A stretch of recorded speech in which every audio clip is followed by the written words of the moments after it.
called a xylographic form of printing. And missionaries loved this form of printing because you didn't need to bring over a huge press, right? You didn't need to take books on ships and take them over, right? You could hand press on the ground while you were there. So xylographic printing, which, you know, I can explain what that is at some point if you want, but you know, you find it all throughout Asia, you find it in South America, you find it in various places, because again, it's sort of this on the go, but it was particularly popular in Asia. So wow, isn't that interesting? That's yeah. incredible. Yeah. So there's a lot here historically that's This is great. blowing my mind. Yeah. So seriously, You guys will have to come back.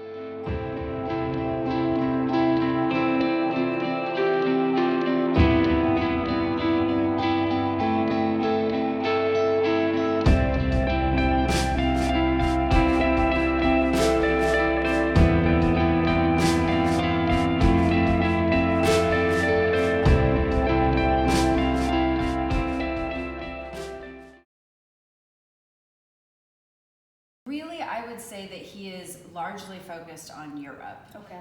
Is his sort of major focus. But we do have inroads into various countries, really globally. And so between us and the National Gallery, I mean, we are absolutely, you can say that the Rosenwald collection is a global collection. So the Philippines is one.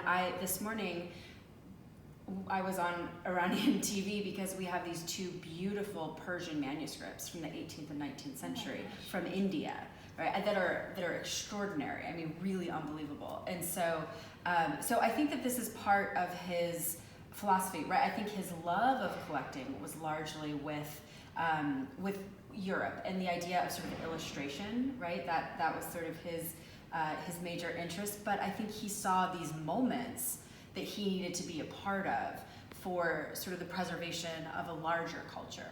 And I think I think this fits into that moment for him, right, in his history.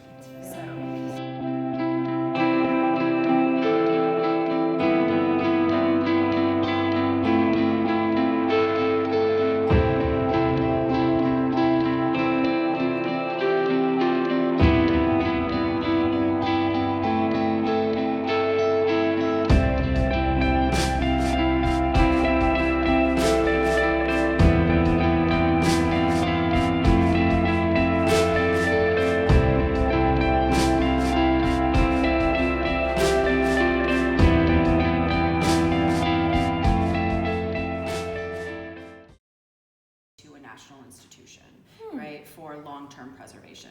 And I think this is part of that process. Which is why it came. Yeah, exactly. So he donated to federal institutions here in the National Gallery of Art specifically because we had the ability to maintain and care for the collection and create access points for it, as opposed to smaller, quote-unquote, institutions in, say, Philadelphia.